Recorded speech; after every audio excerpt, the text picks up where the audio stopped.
Serious crime సినిమాని మొత్తం ఒక యాక్షన్ ఎంటర్టైనర్ గా మార్చేసారు కమర్షియల్. ఏంటి ఈ రెండు ఛాలెంజెస్ ఎందుకు కొత్తగా క్వశ్చన్? నాకు అసలు ఈ సినిమా బేసిక్ ఇంట్రెస్ట్ నాకు 90s క్యాసెట్ రికార్డింగ్ సెంటర్లు, ల్యాండ్ లైన్స్, ఆ పాత పాటలు, టేబుల్ పాటలు, ఈ బ్యాక్డ్రాప్ లవ్ స్టోరీ చెప్పాలని ఎప్పటి నుంచి అనుకుంటున్నాం.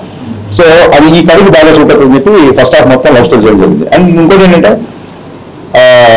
ఒకటేసారి ఇంట్లోకి వెళ్ళిపోయి ఫస్ట్ హాఫ్ సెకండ్ హాఫ్ ఒకే ఇంట్లో ఉంటే కూడా కొంచెం విజువల్ క్లాస్ ఉంటుందని చెప్పి ఆ వీధుల కోసం దాని గురించి మేము చాలా తిరిగి చాలా మంచి లొకేషన్ పట్టుకొని ఛాలెంజ్ అని ఇలా it was very exciting to show that kind of love story. అంటే ఒక ఎక్సైట్మెంట్, అమ్మాయితో ఫోన్లో మాట్లాడితే చాలు, నవల్స్ 80 నవల్స్ కూడా సినిమాలు చాలా ఉన్నాయి, ఫోన్లో మాట్లాడితే చాలు, గొంతు వింటే చాలు, గుడికి వస్తే చూస్తే చాలు అనే రోజు నుంచి తప్పకుండా వాట్సాప్లో ఫోటోలు షేర్ చేసుకుంటూ ఎక్కడన్నప్పుడు వీడియో కాల్ చేసుకుంటూ పరిస్థితి వచ్చాం కదా. సో ఆ అపూర్వమైన నా ఫీలింగ్స్ ని చెప్పాలనే ప్రయత్నంతో లవ్ స్టోరీ వచ్చింది. దానికి స్ట్రాంగ్ రెస్పాన్స్ వస్తుంది కాబట్టి వెరీ గ్రేట్ఫుల్. సో మీ హీరోయిన్స్ నెలలో ఎక్స్ట్రీమ్ లెవెల్ లో చూపిస్తారు గ్లామరస్ గా, ఆ తర్వాత అంత రేంజ్ అన్ని దొరకలేదు అందరికి. బికాజ్ ఎగ్జాంపుల్ రీజా గంగోపాధ్యాయ గారు మీరు చూపించినంత రేంజ్ లో ఎవరు చూపించలేదు తర్వాత అంత అందంగా. సో మీరు ఇప్పుడు చూపించేశారు ఆల్రెడీ, చాలా ఒక రేంజ్ లో ఎక్స్పెక్టేషన్స్ క్రియేట్ చేశారు. నెక్స్ట్ ఏంటి ఆవిడ స్టెప్స్ ఎలా అయ్యాలో కూడా ఏమైనా సజెషన్స్ ఇస్తున్నారా? ఇప్పుడు ఆ సినిమా క్యారెక్టర్లో నేను 100 విషయం చెప్పాల్సి వచ్చింది. ఇప్పుడు ఆవిడ నెక్స్ట్ తీసుకో అంటే మంచి కథ విని మంచి క్యారెక్టర్ చేయమని చెప్తాను. Thank you, I take it as a compliment. సలహాలు నేను ఎవరు తీసుకుని వాడిని ఎవరు కంగ్రాచులేషన్స్ సార్, మంచి రెస్పాన్స్ వస్తుంది. Thank you sir. సో దీంట్లో మీరు స్కాచెస్ ఎక్కువ అవునండి అవునండి అవునండి అందరూ కూడా దాటుకుని వస్తున్నాం. మీ ఎర్లీ స్టేజెస్ లో మీరు స్టార్ట్ చేసినప్పుడు మీరు ఎక్కువ ఎన్నో పాటలు వేసారు. మీరు ఎక్కువ కిషోర్ కుమార్ పాటలు ఉంది అండ్ రాజ్కోటి, మా నాన్నగారు చక్రవర్తి గారి పాటలు. సో అయ్యండి చిన్న మిడిల్ క్లాస్ ఫ్యామిలీ కదా, ప్రతి వారానికి ఒక క్యాసెట్ కొనాలంటే అంత కంఫర్టబుల్ ఉండేది కాదు. బట్ చూడండి అద్భుతం ఏంటంటే రికార్డింగ్ క్యాసెట్లు అంటే ఇప్పుడైతే గోల ప్యారిషన్ గోల్ చేస్తారు. రికార్డింగ్ క్యాసెట్లు మంచి మంచి సెంటర్లలో పోస్టర్లు వేసి మరీ రికార్డ్ చేసి డూప్లికేట్ క్యాసెట్ ఇచ్చేవాళ్ళు. సో అప్పుడు ఈ బాధ లేదు ఇండస్ట్రీకి, అప్పుడు ఈ బాధ లేదు. అప్పుడు దానివల్ల మ్యూజిక్ కూడా బాగా వెళ్ళేది. సో ఆ టీడీకే 120 అని ట్రైలర్లో కదా, టీడీకే 120 క్యాసెట్స్ బాగా అలవాటు మాకు. ఎందుకంటే 120 minutes ఉంటాయి. 120 minutes లో మనం అసలు ఇక్కడ ఒక 20 పాటలు, అక్కడ వేసే 20 పాటలు, బీసే ఒక 20 పాటలు, అది ఆ క్యాసెట్ లో మధ్యలో ఆ టేప్ ఇరుక్కుపోతే పెన్సిల్ పెట్టి ఆ క్యాసెట్ మీద తిప్పుకోవడం, ఈ కైండ్ ఆఫ్ బాగా నా ఎక్స్పీరియన్స్. సో అబ్దుల్ గారి సినిమాలు ఉండడం ఆ డిఫరెంట్ బ్యాక్ డ్రాప్ అదే బాగా బాగుంటుంది. చాలా మంచి రెస్పాన్స్ ఇచ్చాను. Thank you. డెఫినెట్లీ అండి థియేటర్ ప్లాన్ చేస్తాము. అది ఎప్పుడు ఏంటంటే మీకు షెడ్యూల్ ఖచ్చితంగా. సాంగ్స్ పెట్టారు, చిరంజీవి గారు సాంగ్. సో ఇంకొంచెం తెలుగు సాంగ్స్ వచ్చినప్పటికీ రెస్పాన్స్ ఇంకా అడాప్ట్ అవుతుంది. ఇంకా పాటలు తగ్గలేదంటే కొంతమంది అడుగుతున్నారు. ఎక్కువ హిందీ పెట్టారు. లేదండి అక్కడ డైలాగ్ ఉంది కదా, సుదర్శన్ డైలాగ్, ఏమా ప్రతిసారి హిందీ పాటనా తెలుగు మాసం అంటే చూపుతాం డైలాగ్ ఉంది కదా. కథ ప్రకారం మార్వాడి ఫ్యామిలీ, హీరో కోటిపల్లి కుమార్ సాన్ అని చెప్పాము. కుమార్ సాన్ గారు ఇప్పుడు ప్రేమాలం పాట మనం ఎందుకు పెట్టామంటే అది ఆ రోజు హిందీ పాట డబ్బింగ్ అన్నది సూపర్ హిట్ అయ్యింది. సో ఆ చిన్న మాస్టర్ రావడం బేసిక్ నేను హైదరాబాద్ బ్యాకప్ కాబట్టి కొంచెం హిందీ సాహిత్యం ఉంది, అది కథలో అవసరమైంది.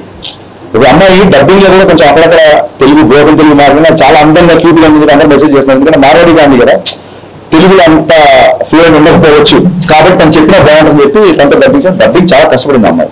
సో సహజంగానే పాటలు అన్నా లిరిక్స్ అన్నా ఇష్టం కాబట్టి అన్ని పాటలు అంటే ఏమండి మొత్తం అన్ని పాటలు. మధ్యలో భద్రాచలం కొండ సీతమ్మవారి అంట సేమ్ ఆ పాటకి రవితేజ గారితో చిరంజీవి గారు చేసినట్టు. అవునండి లేదండి అసలు రవితేజ గారు దేనికి అభ్యంతరం పెట్టలేదు. డైరెక్టర్స్ హీరో కదా మీకు అందరికీ తెలుసు కదా. సో చెప్పినట్టు చెప్పిన దానికంటే బెటర్గా ఎరగదీశారు. దానికి లైట్ మూమెంట్ చేసినా సరే థియేటర్లో అసలు రెస్పాన్స్ షేక్ అయిపోతుంది. భద్రాచలం కొండ బాస్ సాంగ్ రాగానే అండ్ రెప్పల్ డప్పుల్ సాంగ్ అయితే స్టేజ్ మీదకి వెళ్ళి డాన్స్ వేస్తున్నారు అందరూ. అండ్ లాస్ట్ సాంగ్ కూడా అబ్బచా సాంగ్ కి స్టేజ్ మీదకి వెళ్ళి డాన్స్ వేస్తున్నారు.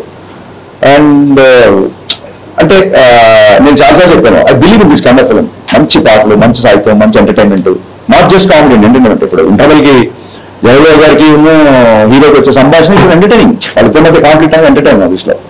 సో మంచి పాటలు కానీ మంచి డాన్సులు కానీ మరి ఒక చిన్న విలన్తో ఉండే కాన్ఫ్లిక్ట్ కానీ ఇవన్నీ part of entertainment. Comedy is also part of entertainment. And special thanks to Satya. నేను చాలాసార్లు చెప్పాను, సత్య అనేది అసలు ఫస్ట్ హాఫ్ లో అతని విజృంభణ చూశారు ఆడియన్స్. సత్య గురించి ఎన్ని కాల్స్ ఎన్ని చేసి నాకు వచ్చిన సత్య వచ్చి ఉంటే నాకు డౌట్. సో ఎక్స్ట్రా చేశారు. అండ్ అలాగే రిలీజ్ ఫంక్షన్ జగదేవ్ గారు రాలేదు గారు అనిపించాను చెప్పడం మర్చిపోయాను. మీ కొత్తగా ముఖంగా జగదేవ్ గారికి నేను శిరస్సు నుంచి కృతజ్ఞత చెప్తున్నాను. చెప్పగానే కథలో ఆయన క్యారెక్టరేషన్ ఒక 20 minutes చెప్పగానే ఆయన క్యారెక్టర్ ఓకే చేశారు.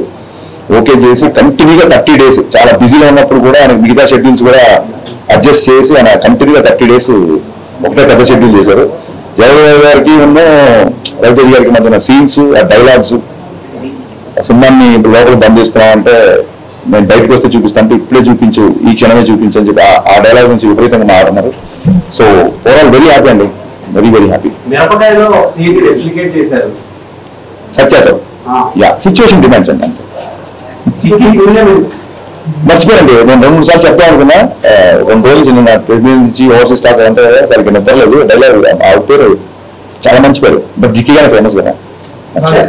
క్యామియోస్ బాగా ట్రెండింగ్ లో ఉన్నాయి ప్రెజెంట్, ఎందుకంటే అది ఒక సర్ప్రైజింగ్ ఎలిమెంట్. సో ఇప్పుడు మీరు కూడా ఇందులోకి స్టార్ట్ అయ్యారు కాబట్టి నెక్స్ట్ ఉస్తాద్ భగత్ సింగ్ లో ఏమన్నా క్యామియోస్ ఎక్స్పెక్ట్? అదేనండి, అంటే cameo for the sake of cameo అన్నప్పుడు పండదండి. ఊరికి మనకి హీరోలతో ఒక చిన్న రిలేషన్ ఉంది కదా, మన రిలేషన్ ఆబ్లిగేషన్ పెట్టి చేస్తే పండుగ అక్కడ కలర్ ఫిట్ అవ్వాలి. ఇందులో ఖచ్చితంగా హీరో ఈ ఇల్లు వదలలేని పొజిషన్, సమస్య ఇంకో ఇంట్లో ఉంది. సో హీరో ఇల్లు వదలదు కాబట్టి ఖచ్చితంగా ఇంకో వ్యక్తి రావాలి ఇంటికి, అందుకు క్యామియో బాగా పండింది. అవునండి,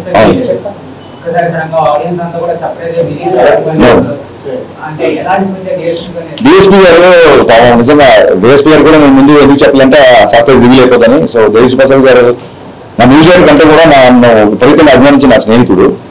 సో బాబు మాస్టర్ ఏంటంటే సార్ ఆ బిగినింగ్ హీరో గారిని హెవీ రిథమ్ వచ్చినప్పుడు హీరో గారిని చూపిద్దాం సార్, ఆ బిఫోర్ సాకి మట్టుగా ఏమన్నా గెస్ట్ ఉంటే బాగుంటుంది, టైం లేదు కదా మీరే చేసేయండి అన్నాడు. నన్ను నేను కెమెరా ముందు రావడానికి తప్పించుకోవడానికి ఏం చేయాలో తెలియక బాబు మాస్టర్ హీరో గారు మొత్తం అందరు నువ్వు చేయి అంటే ఆ విపత్తు నుంచి దేవిశ్రీ ప్రసాద్ గారు కాపాడు. ఫోన్ చేశాను, రేపు వచ్చానన్నారు ఏం సార్ నాకు అసలు టైం కూడా ఇవ్వలేదు మీరు ఆలోచించుకుంటే. నేను ఏం చెప్పారంటే సార్ ఇది 4th August షూట్ చేస్తాము, ఫ్రెండ్షిప్ డే, నేను డైరెక్టర్ కాల్ చేయట్లేదు ఫ్రెండ్గా కాల్ చేస్తున్నా, మీరు వస్తానని మీరు ఫోన్ పెట్టండి వస్తాను చెప్పి ఫోన్ పెట్టిడు.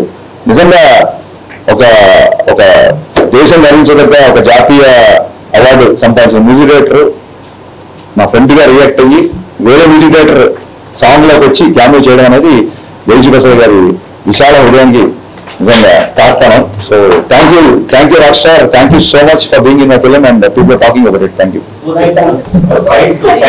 మీకు ప్రీవియస్ హీరో తీసుకొచ్చి పరిచయం చేశారు సపరేట్ గా. పృథ్వీ అనే మాస్టర్ చాలా బాగా చేశాడు. అలాగే క్లైమాక్స్ రామలక్ష్మణ మాస్టర్ నాకు ఇప్పుడు నాకు ఇష్టమైన ఫేవరెట్ మాస్టర్స్. అదే అండి, థియేటర్స్ కి వెళ్ళిన తర్వాత ఎక్కడెక్కడ ఏ పర్సన్ ఆడియన్స్ బాగా ఎగ్జైట్ అవుతున్నారు ఏంటి అని చూసుకొని దాన్ని బట్టి కొత్త promotion plans and very soon success meet ఉంటుంది.